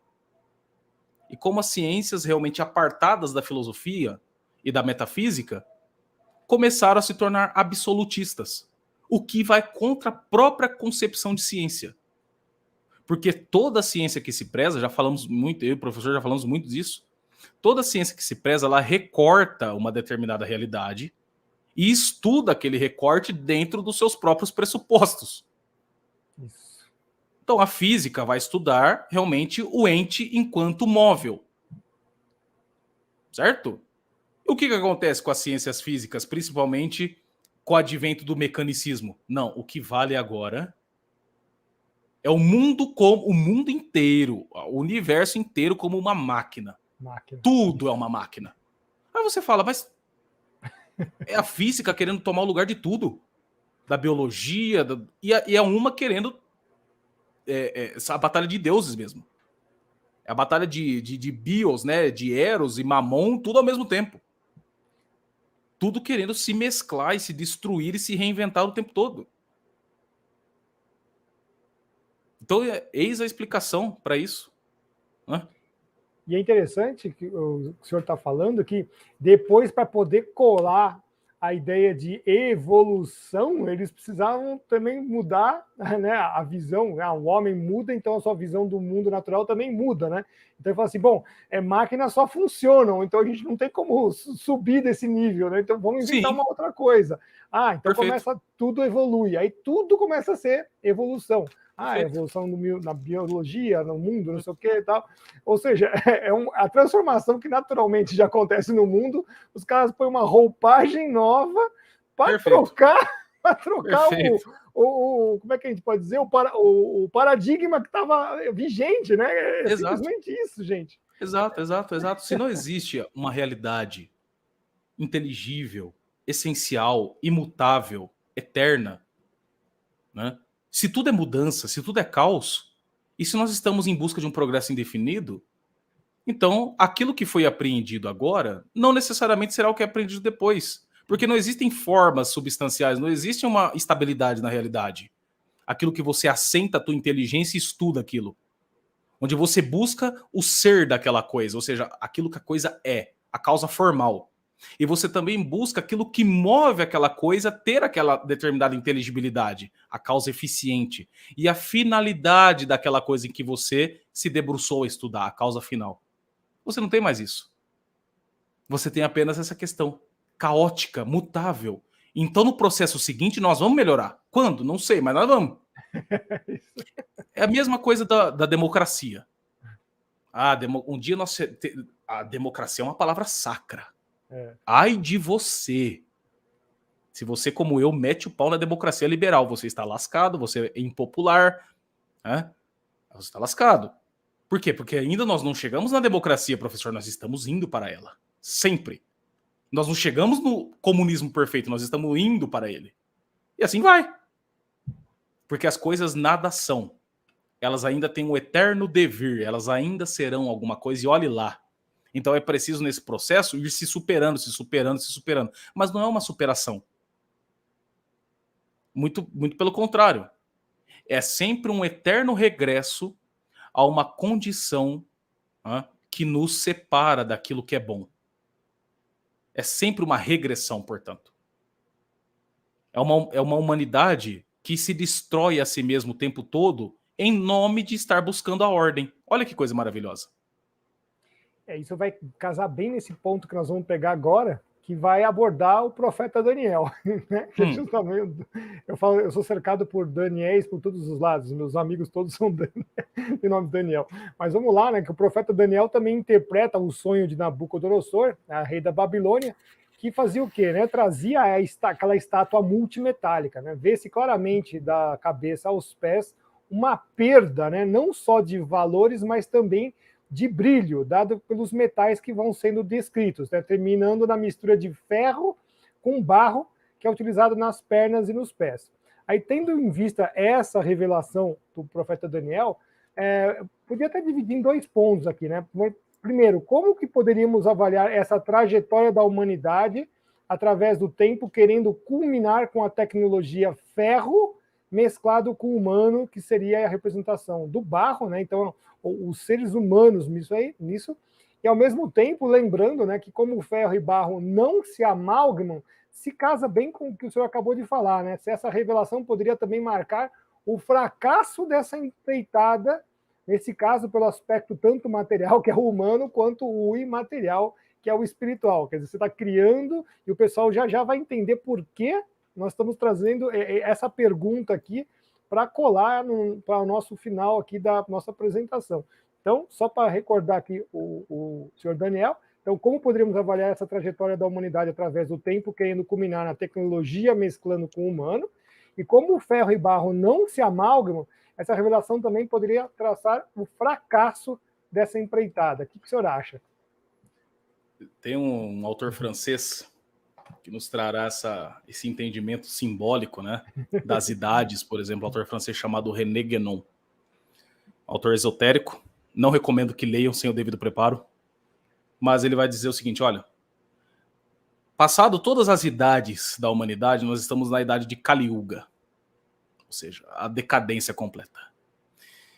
E, como nós já estamos no final da idade de Kali Yuga, nós adentraremos novamente na idade, como se fosse uma idade de ouro, onde as pessoas se despertarão do mundo de Maia e se identificarão com a divindade através da gnose. Isso é a mesma coisa que o senhor está falando. Ou seja, não é que os revolucionários pensam que eles fracassaram. É que eles ainda não conseguiram alcançar essa idade de ouro. Mas eles vão alcançar um dia. Eles pensam isso o tempo todo. Então, quando nós falamos em fracasso, para nós é um fracasso. Eu falo, olha, nós sempre falamos isso. Eles nunca vão culminar aquilo que eles querem, jamais. O que eles vão causar é destruição. Isso. O que eles vão causar é perdição de almas. O que eles vão fazer é afastar você da verdade, tentando te seduzir. Eles vão querer afastar você de Cristo. É isso que eles vão fazer, sempre. Eles vão te seduzir, eles vão pegar aquilo que você tem de mais íntimo, eles vão pegar aquilo que você tem de mais miserável dentro de si, porque todos nós temos misérias. Você, como um cristão, se você não parte do princípio de que você é miserável, você está sendo cristão de maneira errada. Você é cristão porque você não é maravilhoso, você é cristão porque você é miserável. Você precisa de Cristo. Nós precisamos da graça. Senão nós estamos lascados. Por isso nós somos cristãos. Eu não sou cristão porque meu sorriso é lindo e maravilhoso. Eu sou cristão porque eu sou miserável, pecador. É por isso que eu preciso de Cristo. Só que eles vão dizer para você que não. Esse vício, essa miséria que você tem, não é um vício, não é uma miséria. Você apenas foi enganado. Você apenas foi alienado por dogmas. Você pode pegar isso e romantizar e fazer parte do nosso grupo, que no nosso grupo você vai alcançar esse mundo perfeito. Você não precisa de sacrifício, você não precisa de realmente de mortificação, você não precisa de lapidação, você não precisa de nada disso. Você não precisa expiar os seus pecados, você só precisa adentrar no nosso grupo. Você precisa buscar a validação do nosso grupo, e assim que você conseguir a validação, os seus problemas acabarão. Você será como um Adão renovado, sem a graça santificante, sem nada. Você será um novo Adão, sem o pecado original. E isso seduz muitas pessoas. Porque o caminho do cristianismo, nós já sabemos, é o caminho das pedras. É o caminho árduo, né? De constante humilhação, de constante aprendizado, de constante lapidação, né? É de constante aceitação da realidade. E o outro lado te promete o caminho fácil. Não, basta você não encarar mais isso como pecado, nem como problema, e você abraçar esse novo mundo, e que você alcançará o sucesso. Mas não é o sucesso. Para nós é um fracasso gigantesco nos separarmos de Cristo. Sim. Quando você entende isso. Agora, para eles nunca é um fracasso. É apenas mais uma antítese e que nascerá uma nova tese. Nunca é um fracasso. E eles nunca podem ser julgados na história. Nunca. Nunca podem ser julgados pela justiça de Deus, pela justiça natural, pela lei natural impressa no coração do homem, como dizia o apóstolo Paulo. Não podem? Jamais. Né? Então, nós só teremos esse entendimento do fracasso e de como o homem, toda vez que tenta tomar o lugar de Deus, fracassa miseravelmente, se nós temos toda essa concepção cristã. Agora, fora dela, torna-se difícil. E é interessante esse ponto que o senhor acabou de falar, porque recentemente o Jared, que é o genro do ex-presidente Trump, fez uma declaração para que as pessoas jovens cuidem bem de seus corpos e não adoeçam, né? Cuida do seu corpo e não adoeçam ou se contaminem, afirmando que está muito próximo de surgir os procedimentos que tornem a imortalidade possível, ou seja, ninguém mais perecerá na Terra. Não, é incrível. Pessoal, olha que loucura incrível, isso. Né? Incrível, isso é incrível. E eu só queria citar aqui a passagem do Gênesis, né, 3, do 22 ao 24, né? Então declarou Yahvé Deus, eis que agora o ser humano tornou-se como um de nós, conhecendo o bem e o mal. Não devemos permitir que eles também estendam a sua mão e tomem do fruto da árvore da vida, e comendo-o possa viver para sempre. Por isso o Senhor expulsou o ser humano do jardim do Éden e fez que ele lavrasse a terra da qual havia sido formado. Deus baniu Adão e Eva e do lado leste do Jardim do Éden estabeleceu que seus querubins e uma espada flamejante que se movia em todas as direções, evitando assim que alguém tivesse acesso à árvore da vida. Então Deus não permite que o homem caído se torne também como eles mesmos, deuses, pois não deixou que eles chegassem ao fruto da árvore da vida, expulsando-os do paraíso antes. Então, ao que parece, colando exatamente o que o senhor falou, não vamos passar pelo julgamento, né, de Deus, então tá aí, né? O que parece, será que eles estão querendo burlar essas regras divinas que dividem em 3 grupos? Primeiro, que é evitar a morte, né? Segundo, evitar o dia do julgamento e a possível condenação de tantas coisas terríveis que o pessoal está fazendo, né? E depois inventar um terreno, né? Ou inventar um paraíso terreno do qual a agenda dos homens aí está a criar, né? A gente está vendo isso acontecendo, né? O que o senhor acha disso? Exatamente Fecha isso. Tudo, né? Fecha certíssimo, tudo. Né? Fecha tudo. Exatamente tudo isso que nós falamos até o dado momento. É negar a condição, né? Se revoltar contra ela, negá-la o tempo todo. Não, eu não sou apenas um ser humano, não, eu não sou pecador. Não, eu sou causa de mim mesmo. Olha, veja que incrível, né? Olha, é por isso que é tão importante. Eu falo sempre pro meu pessoal, falo sempre, estudem as grandes maravilhas da filosofia cristã, porque vocês não cairão nesse engodo. Como pode, na finitude, na contingência, alcançarmos uma imortalidade material? É impossível. Então não é isso que eles estão prometendo. Isso aí é o discurso. Toda a ideologia, todo o corpo ideológico, já dizia Eric Voegelin, tem um discurso pretextual. Eles precisam de um pretexto. E eles precisam embelezar esse pretexto. Dar um verniz de verdade nesse pretexto. Porque senão ele não cola. É o que eles estão fazendo agora com o transhumanismo. Dizendo, não, você não precisa ser um materialista. Você pode ter uma espiritualidade aqui também. Você pode encontrar sentido nisso que nós estamos fazendo. Ou seja, eles estão dando um verniz, um corpo de ideias invernizado, para que você comece a negar a realidade extramental objetiva, criada por Deus, e recrie a realidade à sua imagem e semelhança. Né? Como dizia Voegelin também, uma segunda realidade, apartada do ser. Mas não, você cria verdades através dos seus desejos e das suas concepções de mundo. É exatamente isso que nós estamos falando. Não é que existe o pecado, não existe. O paraíso é aqui. Não é no mundo absolutamente, não é na concepção absolutamente transcendente de Deus. Não, é aqui e agora, no imanentismo. Aqui é o paraíso, nós precisamos criar esse paraíso. E sempre terem essa concepção. Né? E aqui que se encaixa bem, professor, que eu gostaria de ler para vocês, se o senhor me permite. Claro, fique à vontade. Um pequeno trecho de um artigo, tá? Sobre transhumanismo, chamado Como a singularidade é vista pelas religiões. Eu não vou ler o artigo inteiro, depois eu passo o link para o senhor deixar para o pessoal. É um pequeno trecho, né? Então vamos lá.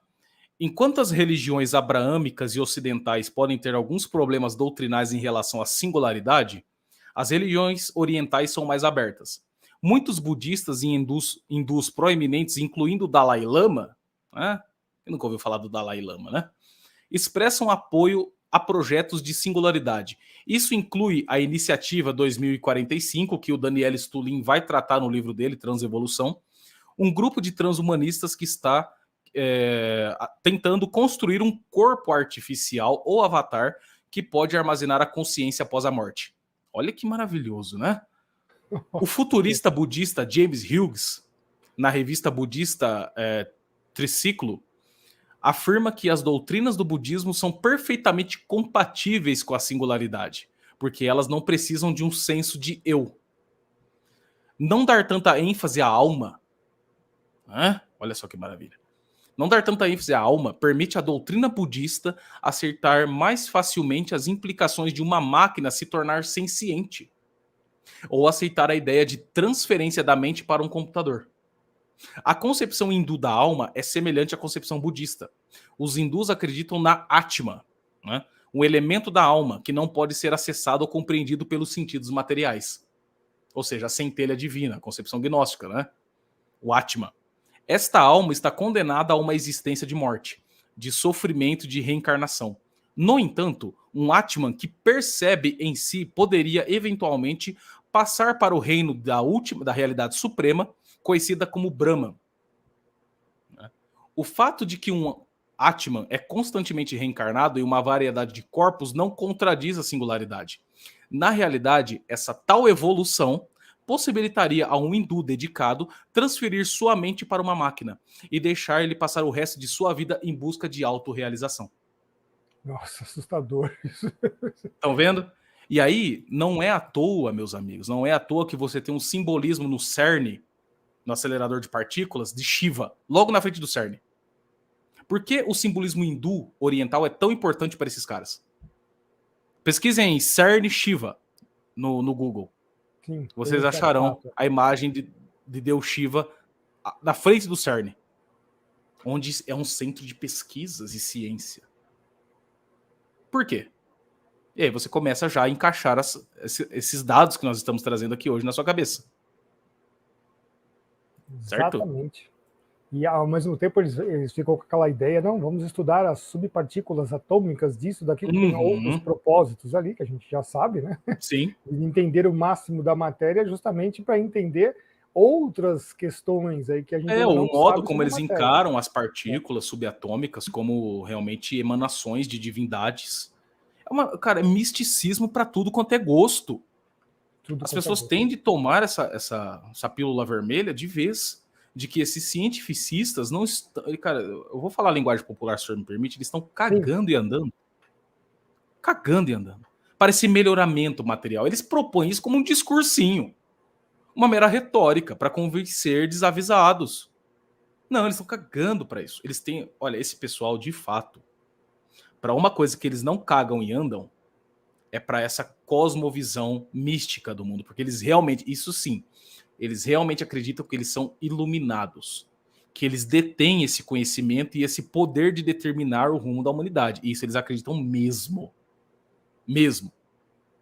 Agora, esse negócio de que as pessoas terão acesso a esse mundo melhor, a essa imortalidade na matéria, tudo balela, cara.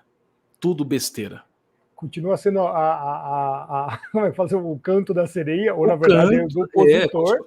Né? Isso, continua sendo. Pega a fruta lá de novo. Pega a fruta lá, O pessoal não está vendo isso. É isso que é assustador, e por isso que a gente está trazendo essa série de programas aqui para poder mostrar essa realidade, né? Que o pessoal, quando vem com essa coisa da questão ambiental, né? Fazer o paraíso na Terra, já vem, inclusive, dentro das próprias igrejas, todas elas, não interessa a denominação, falando que o planeta tem que ter um descanso, né? E a gente já vai alertar para isso também, né, do descanso dominical dos lockdowns climáticos, que são tudo aí uma vergência e tudo isso, né? Vai juntar religião, vai juntar aquecimento global, vamos fazer uma coisa só, né? Sempre em prol aí dessa coisa pagã que tá aí por vir, né? Sim. Daniel, eu vou fazer 2 perguntas finais aqui, que eu vou fazer, que são perguntas comuns a todos os nossos entrevistados dessa série, que seria a seguinte, a primeira aqui, ó, não temos como saber exatamente o que Deus pensa, mas se o senhor soubesse, como acha que Deus estaria se sentindo olhando para todo esse cenário mundial? Tendo em vista que quando a gente lê a Bíblia, né, sempre tem lá várias citações que dizem assim que Deus se sente agradável aos aromas que chegam quando são coisas benéficas, e outras que, né, obviamente, devem cheirar a fezes, ele não quer nem ver, né? Então, imaginando nisso que nós temos nas Escrituras, como é que o senhor acha que Deus vê para todo esse cenário mundial atual? Olha, eu tenho muito forte comigo que é o seguinte, tudo que acontece na história, é porque Deus permitiu. Certo?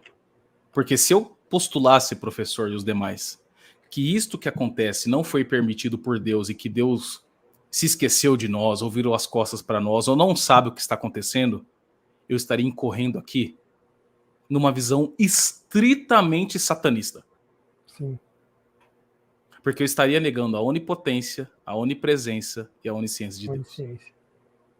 Deus é sumamente o ser, ele é a suma inteligência consubstanciada na Trindade. Nada falta a Deus. A Trindade é a suprema realidade. Nada lhe falta. Nada lhe falta. E através do poder ativo de Deus, Deus cria o ser. Mas o ser das coisas, nosso ser, o nosso ato de ser humano, não se confunde com o ser de Deus. Nós não temos uma confusão com o ser de Deus. Nós participamos do ser criado de Deus. Deus nos sustenta na realidade. Por conta disso, tudo isso que acontece é possível de se apreender e perceber o sinal da divina providência nesses tempos. Em que sentido? Olha, sou cristão, sei que Deus é a suprema realidade, nada nele lhe falta, falta a mim, muitas coisas. Agora em Deus não. Então eu vou me apegar no quê? Se isso não é um sinal, meus irmãos, de nos apegarmos, de nos aproximarmos das verdades reveladas por Deus, eu não sei mais o que vai fazer a gente enxergar. Porque está tudo muito claro. Isso. E no final das contas, eu estou sempre assim, pincelando essa questão. No final das contas, isso é bom. Isto é bom.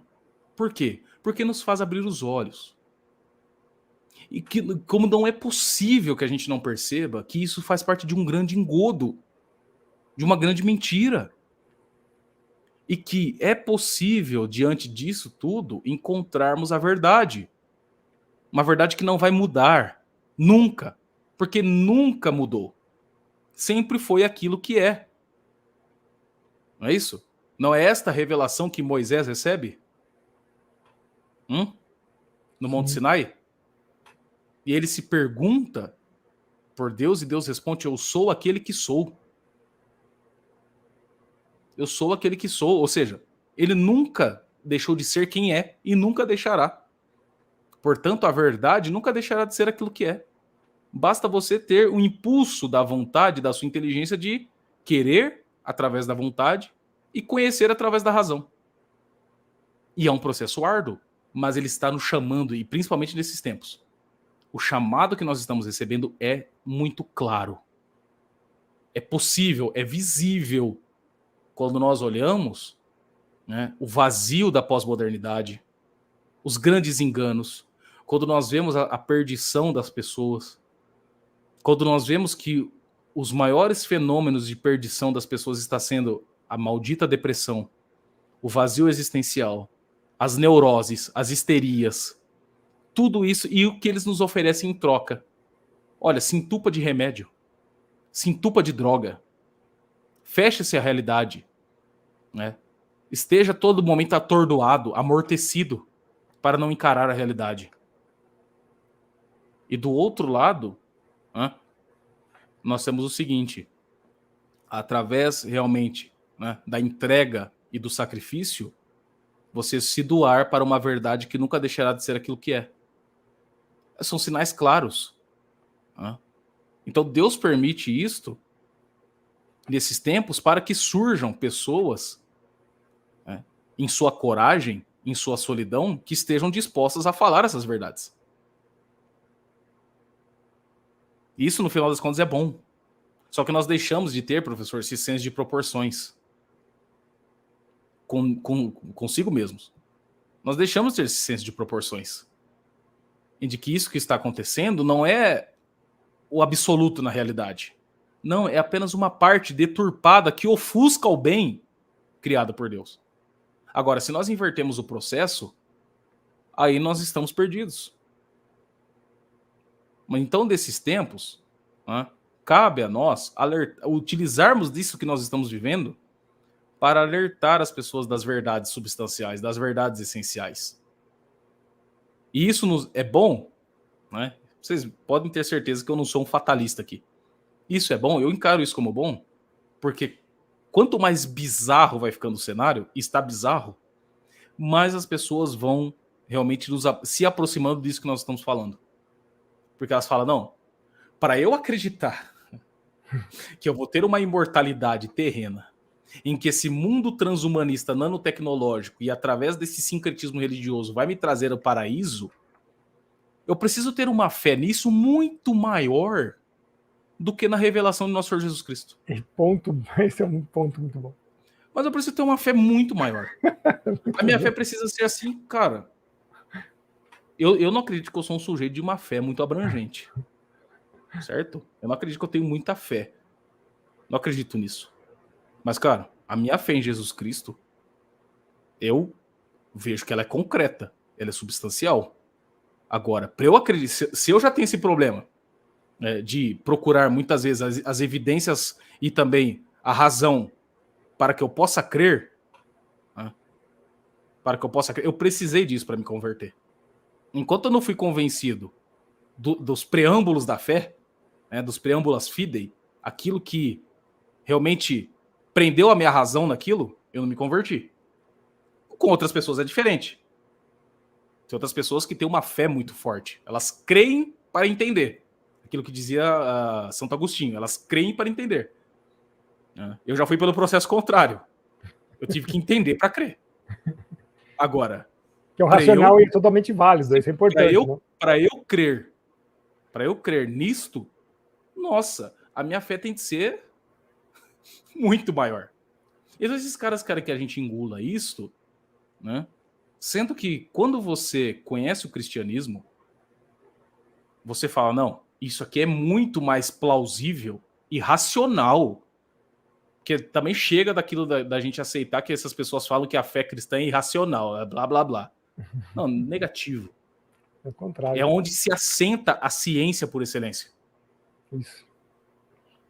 Né? E aí, cara, eu não sou capaz. Então, sim, esses tempos eles são providenciais para nós. Basta que não caiamos, professor e os demais, em desespero, em angústia, em remorso. Porque o remorso, a angústia e o desespero são armas do demônio. Para prender você. Aí, de fato, sim, prender você. Para te seduzir. Para fazer com que desse desespero, dessa angústia, desse medo irrefletido, desse remorso, você crie compensações psicológicas e fuja do seu problema. E as compensações psicológicas levam as pessoas aos vícios e à escravidão.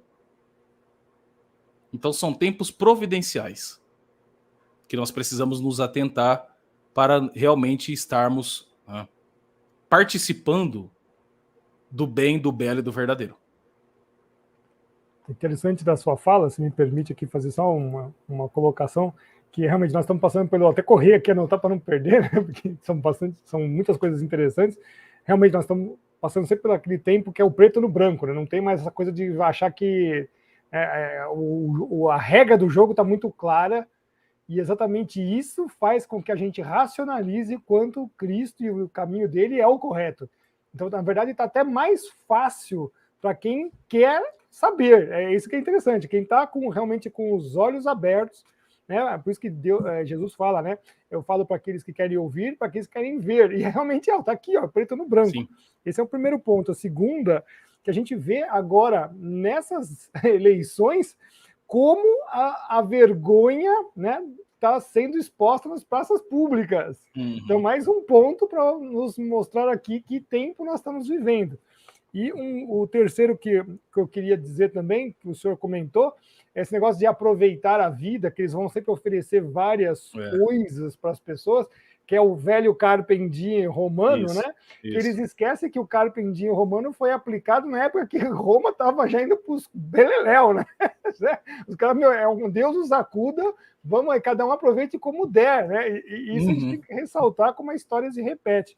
E o quarto ponto que eu acho que é interessante lembrar, que também está nas Escrituras e que Jesus fala, vamos tirar já o joio, não, deixa tudo crescer junto, que é o que está acontecendo agora, né, Daniel?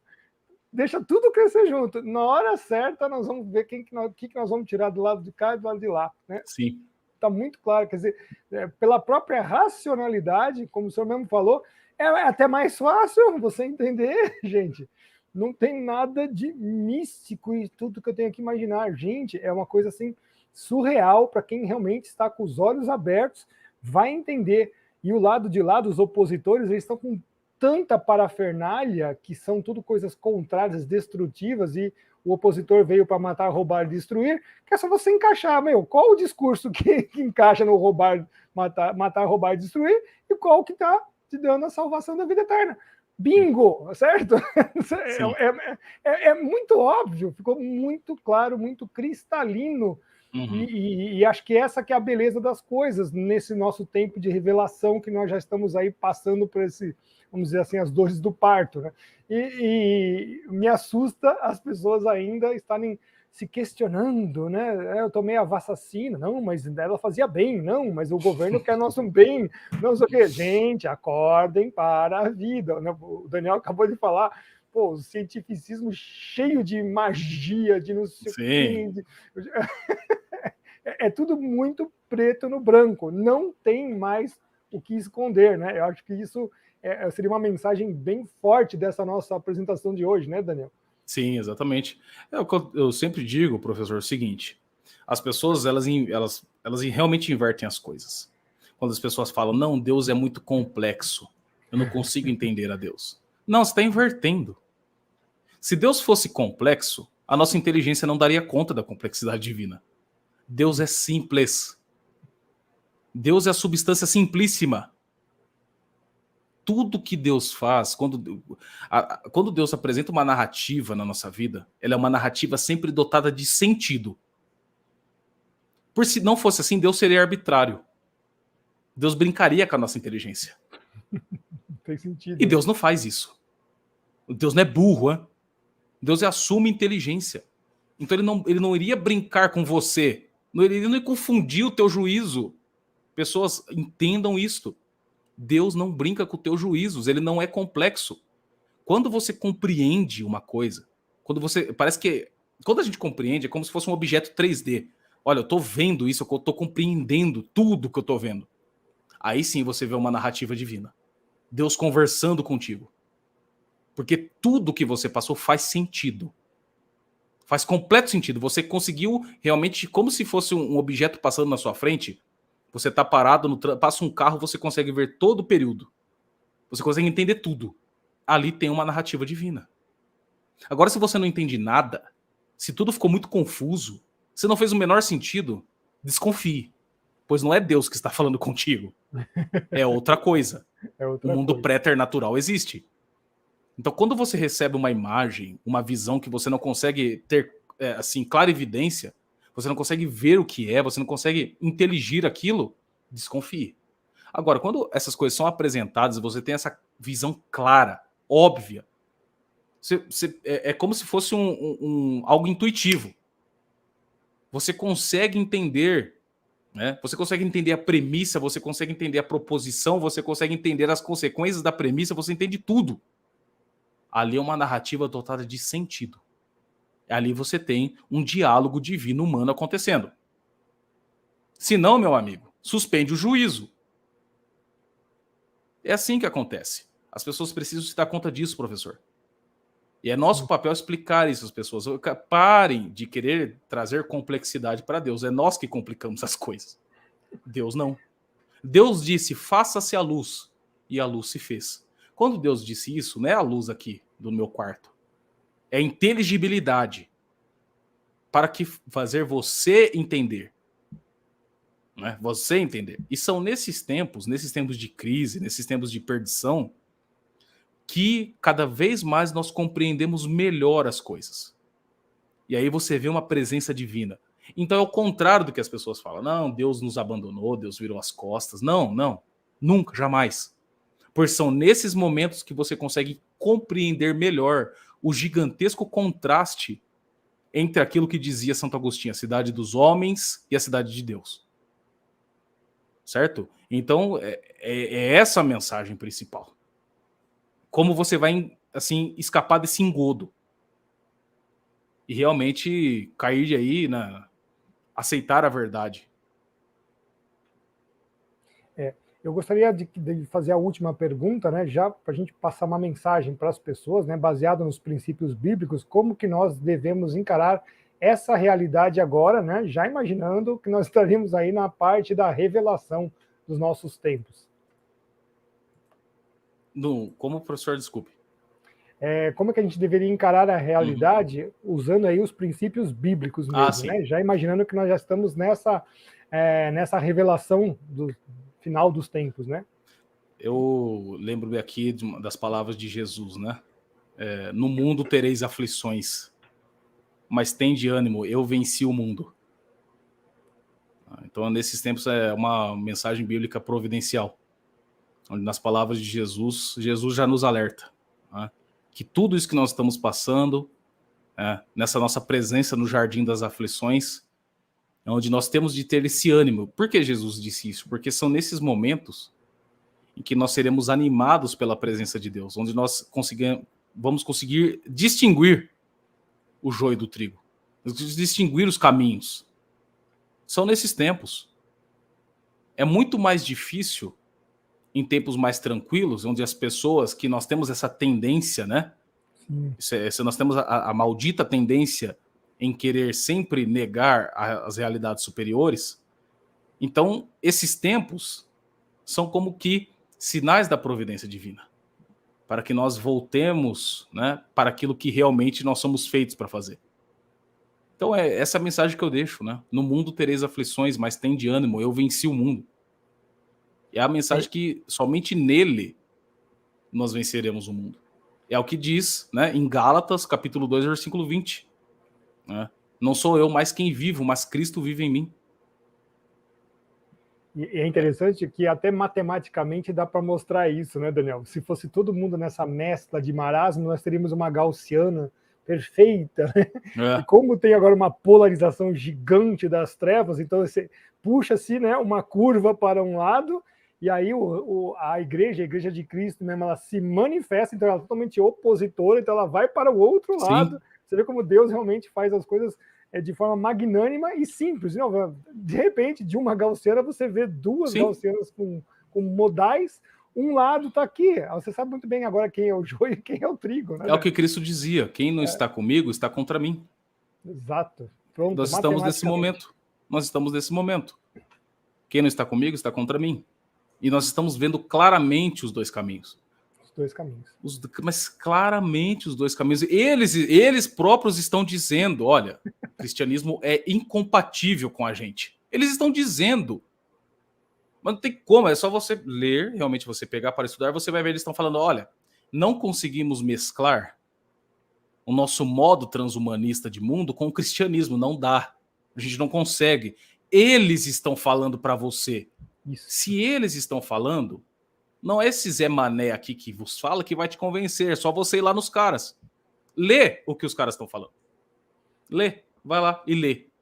Abre um artigo sobre transhumanismo e você vai ver os caras falando, olha, a concepção cristã é complicada para a gente, não dá não. Nós vamos ter que buscar uma outra coisa aqui, nós vamos ter que pegar os budistas, nós vamos ter que pegar os hindus, nós vamos ter que pegar essa galera, né, e até mesmo deturpar, né, as posições originárias dessa espiritualidade, porque é isso que eles fazem, até isso eles deturpam. Né?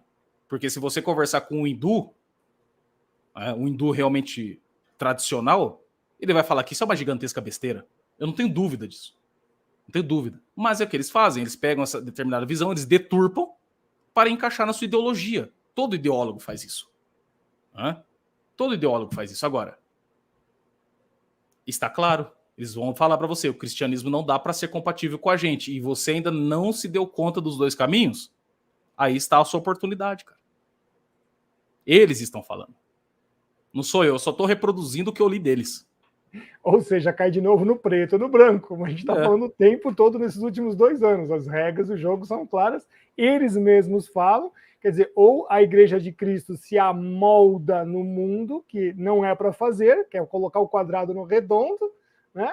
Ou eles vão inventar toda essa genérica que tem por aí, né? Essas coisas genéricas. Perfeito mesmo, perfeita essa colocação.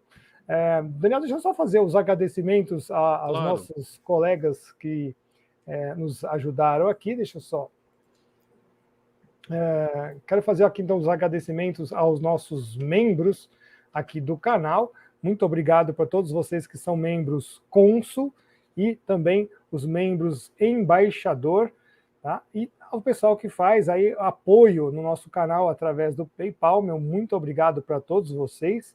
Tá? Ao pessoal que faz na Caixa Econômica e nas lotéricas, né? Até o pessoal que faz contribuição anônima. Nós queremos abençoar a vida de todos vocês.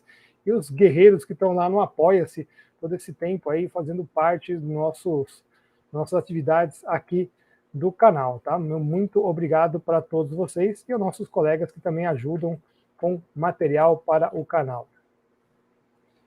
Bom, perfeito. Meu querido convidado, o senhor Daniel Ferraz, eu gostaria que o senhor fizesse as suas considerações finais. Eu quero agradecer imensamente aqui a presença, mas eu queria abrir aqui os microfones, inclusive para o senhor falar sobre o curso lá de transhumanismo. Nós vamos colocar o link na descrição do vídeo. Pessoal, já vou construir aqui toda a descrição, mas microfones abertos, senhor.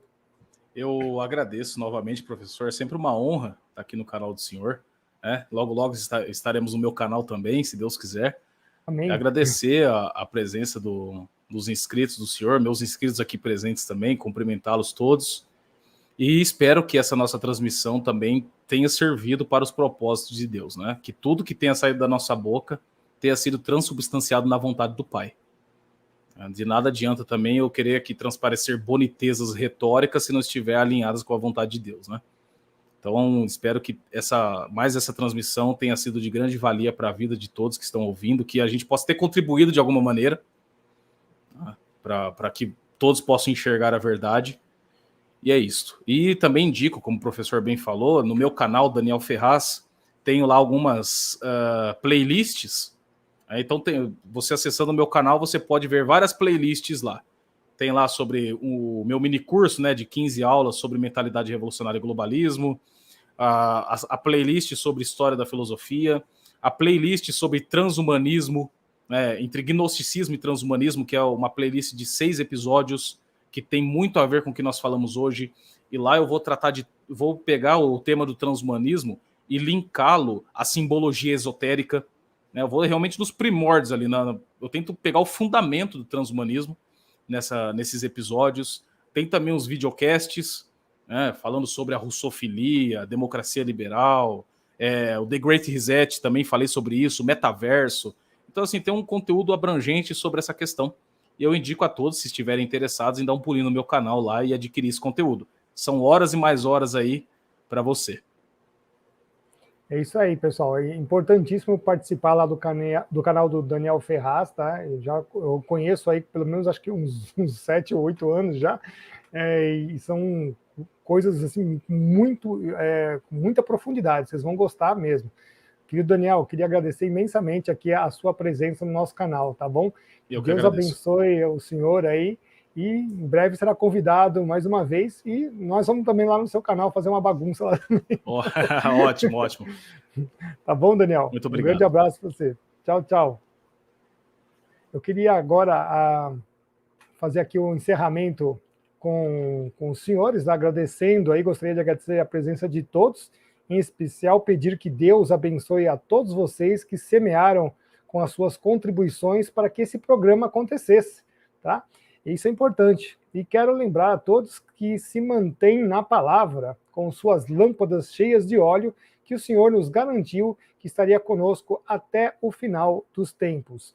Ao que vencer, dar-lhe-ei a coroa da vida. Um grande abraço para todos vocês, que Deus os abençoe. Até o nosso próximo vídeo, pessoal. Até lá.